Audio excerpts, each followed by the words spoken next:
Alors, bonsoir tout le monde, bienvenue à cette séance extraordinaire du 8 décembre 2020. Donc, dans un premier temps, on va ouvrir la séance. On prendrait un proposeur, un appuyeur pour ouvrir la séance. Je vais le proposer. Merci, Mme Poulin. Est-ce qu'il y a un appuyeur? Je vais l'appuyer. Merci, Mme Murray. Donc, chers collègues du Conseil municipal, chers Blainvilloises et Blainvillois, nous déposons ce soir le budget 2021 de la ville de Blainville. Comme cette séance extraordinaire a lieu sur la plateforme Zoom, vous pourrez suivre sur votre écran la présentation du budget. La documentation sera également disponible dès demain sur le site web blainville.ca. Cette année, la préparation du budget s'est faite dans un contexte bien particulier. Depuis mars dernier, le Québec et le monde entier sont aux prises avec la pandémie de la COVID-19. En plus des impacts sur la santé physique, les effets de ce virus se font sentir sur la santé mentale des gens et aussi sur la santé financière des administrations publiques. En 2020, la COVID a eu également des impacts sur nos finances publiques municipales, soit 4,8 millions jusqu'à maintenant, et je vous donne quelques exemples. Des pertes de revenus de taxation, des pertes dues à des retards de construction, des ventes de terrains annulées, des pertes de revenus de location de plateaux sportifs, le report du paiement des taxes, diverses dépenses pour protéger nos aires de travail et nos édifices publics, des frais de maintien d'actifs. Cependant, nous avions des réserves qui nous ont permis d'éviter les déficits et un impact sur nos services à la population. Aussi, le gouvernement du Québec a accordé aux municipalités une aide financière d'urgence. Pour Blainville, il s'agit d'une somme totalisant 5,5 millions qui permettra de couvrir nos pertes dues à la COVID-19. Concernant notre endettement, notre administration déploie depuis 2015 des efforts importants pour faire en sorte que nos infrastructures soient adaptées aux besoins d'une population en pleine croissance. Malgré que nous ayons financé la construction de la bibliothèque Paul Mercier et que nous poursuivons celui de nos ateliers municipaux, nous réussissons à stabiliser notre endettement public, ce qui est une excellente nouvelle. En 2019, notre dette publique représentait 17,7 % de nos dépenses. En 2021, elle atteindra un pourcentage de 16,2 %. Après cette phase de stabilisation, nous avons pour objectif de réduire notre endettement au cours des prochains exercices financiers. C'est donc notre gestion rigoureuse des fonds publics qui nous ont permis de traverser 2020 en minimisant les impacts sur nos finances publiques, ce qui nous permet aujourd'hui d'annoncer de bonnes nouvelles aux Blainvilloises et aux Blainvillois. Voici les faits saillants du budget 2021. Le budget est équilibré pour l'année 2021 avec des dépenses totalisant 108,5 millions et des revenus de 108,5 millions. Nous investissons une somme supplémentaire de 2 650 000 pour améliorer les services directs aux citoyens. Nous annonçons un gel du compte de taxes résidentielles en 2021. Nous annonçons également un gel du compte de taxes pour les commerces, industries et immeubles de 6 logements et plus. Les différentes tarifications demeurent au même taux qu'en 2020. Notre niveau d'endettement demeure stable, passant de 1,92 à 1,90 % par rapport à la richesse foncière. Et notre programme d'immobilisation adopté le 14 juillet dernier comprend des investissements totalisant 23,1 millions pour améliorer la qualité de vie des Blainvilloises et des Blainvillois. Pour la prochaine partie, j'invite ma collègue Lisa Poulin, vice-présidente de la Commission de l'administration des finances et de la gouvernance, à prendre la parole. Madame Poulin. Merci, Monsieur le maire. Alors, je vais maintenant vous présenter les détails du budget 2021. Alors, le budget 2021 est équilibré. Il prévoit des revenus de 108 452 000 $ et des dépenses totales de 108 452 000 $. Nous avons prévu une somme supplémentaire de 2 650 000 qui sera investie dans l'amélioration des services directs aux citoyens. Et vous pouvez voir à l'écran la répartition des dépenses par service. Maintenant, au niveau de la variation des codes-parts, le tableau à l'écran décline nos différentes codes-parts qui sont versées à divers organismes paramunicipaux et gouvernementaux. Vous constaterez une augmentation qui est largement attribuable à la hausse du coût du transport en commun qui est géré par l'Autorité métropolitaine de transport. Maintenant, passons à la taxation résidentielle. Comme l'a mentionné M. Perrault, notre administration a décrété un gel du compte de taxes et des tarifications. On le sait, la pandémie a frappé durement certaines familles et aussi notre économie locale. Alors, il était souhaitable d'accorder un répit à l'ensemble des contribuables. Le taux de taxation demeure à 68,5 sous du 100 $ d'évaluation. Maintenant, au niveau des tarifications, elles demeurent inchangées depuis 2018. Ça signifie donc que pour une résidence d'une valeur moyenne de 362 000 $, le compte de peut-être passer, bon là on voit la déclinaison des différentes tarifications au niveau de l'eau et des matières résiduelles, assainissement des eaux et des piscines qui demeurent stables depuis 2018, donc notamment en 2021.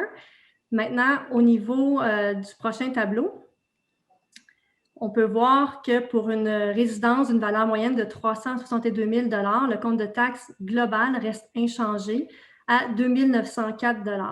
Je rappelle qu'il s'agit d'une valeur moyenne et que les montants des comptes de taxes dépendent essentiellement de l'évaluation de chaque propriété. Maintenant, au niveau de la taxation des autres immeubles, on parle de la taxation commerciale, industrielle et celle des immeubles de 6 logements et plus. Pour les propriétaires de ces immeubles, le compte de taxes va demeurer exactement le même qu'en 2020. Alors, le taux de taxation commerciale reste à 2,18 $ par 100 $ d'évaluation. Le taux de taxation industrielle reste à 2,53 $ par 100 $ d'évaluation.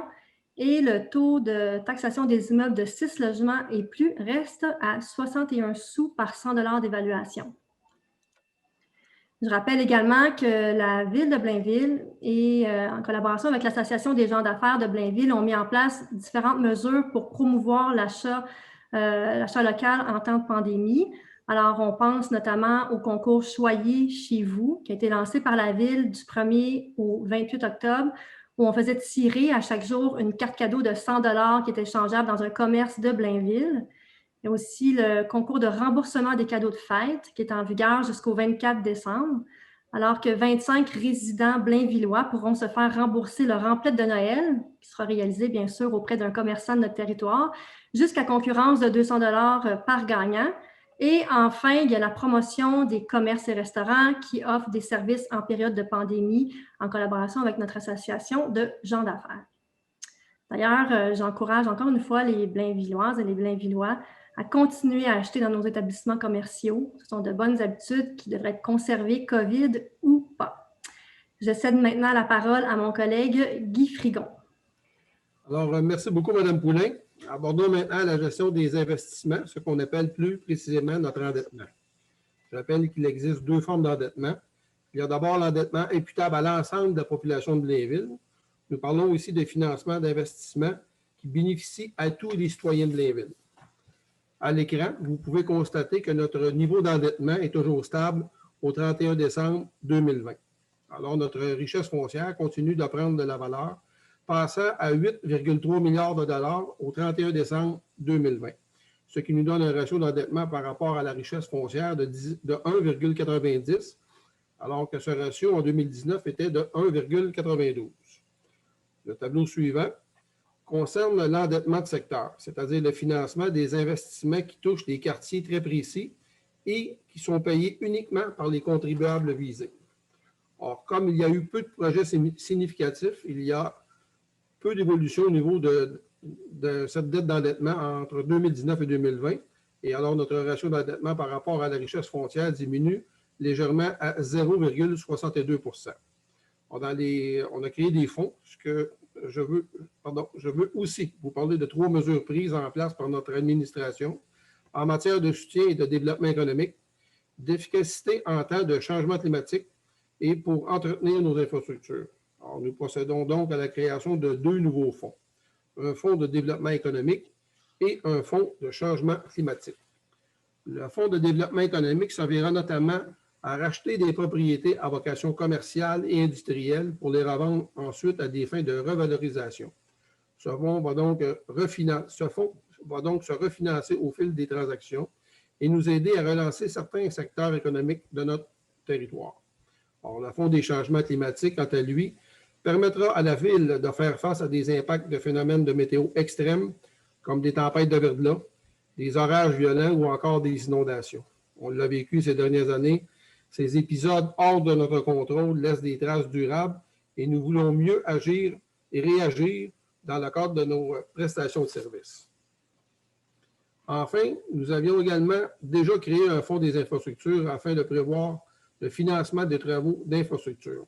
On sait que nos rues, nos routes, nos équipements subissent inévitablement l'usure du temps et nous voulons mieux planifier ces travaux d'un point de vue financier lorsque viendra le temps de les entreprendre. On dit souvent que gouverner, c'est prévoir. Notre bonne gestion financière nous permet justement de mieux prévoir l'avenir. Je terminerai en rappelant à la population que nous avons adopté le 14 juillet dernier le programme triennal d'immobilisation 2021, 2022 et 2023 qui inclut des projets d'une valeur de 23 075 000 un coût réduit à 9,6 millions de dollars grâce à des subventions gouvernementales. Les gens pourront découvrir ou redécouvrir les projets sur ce plan dès maintenant sur le site web de la Ville. Alors, j'invite notre maire, M. Richard Perrault, à nous conclure cette présentation. Merci, M. Frigon. Écoutez, un budget, là, c'est plus que des chiffres, c'est d'abord une feuille de route pour l'année à venir. C'est aussi la somme des efforts accomplis pendant les derniers mois pour boucler ce budget et pour nous assurer qu'il répond à notre objectif fondamental d'offrir aux Blainvilloises et aux Blainvillois des services de qualité supérieurs à des coûts raisonnables, comme doit le faire la municipalité numéro 1 au Québec où il fait bon vivre. Ces efforts, je veux le souligner, nous les devons à notre équipe de direction que je veux remercier. Michel Lacasse, le directeur général, Patrick Toupin et Normand Dupont, directeur généraux adjoints. Je remercie évidemment notre trésorière et directrice du service des finances, Lorraine Barry, et toute son équipe. Merci aussi aux directrices et aux directeurs de service qui ont travaillé très fort sur ce budget. Merci à l'ensemble de nos employés qui ont mis des bouchées doubles dans un contexte difficile et incertain. Merci enfin à mes collègues de la Commission de l'administration des finances et de la gouvernance pour leur précieuse collaboration. Dans quelques semaines, ce sera le temps des fêtes et le passage vers une nouvelle année. Il faut souhaiter collectivement que le pire est derrière nous et que le début de 2021 verra la COVID-19 reculer et faire place au retour d'une vie plus normale. Je demande aux Blainvilloises et aux Blainvillois de bien respecter les consignes de la santé publique afin de revenir des vacances en santé, afin d'entamer 2021 du bon pied. Le 1er janvier, on pourra enfin tirer un trait final sur cette année 2020, difficile sur tous les plans, et aller de l'avant. Donc, joyeuses fêtes, bonne année 2021 à tout le monde, et merci, bonne soirée. Le point 2, maintenant, l'adoption de l'ordre du jour. Ça me prendrait un proposeur et un appuyeur. Madame Ruel comme proposeur et un appuyeur, Monsieur Patrick Marino. Merci beaucoup. Au point 3.1, l'approbation du budget. Je vais te proposer. Merci. Monsieur Guy Frigon. Tu vas t'appuyer, Guy. Appuyé par Madame Lisa Poulain. Il n'y a pas de point ajouté à l'ordre du jour. Il n'y a pas de période de questions du public. La clôture de la séance spéciale sur le budget, Mme Collin, appuyée par M. Dufault. Merci beaucoup, tout le monde, et à bientôt.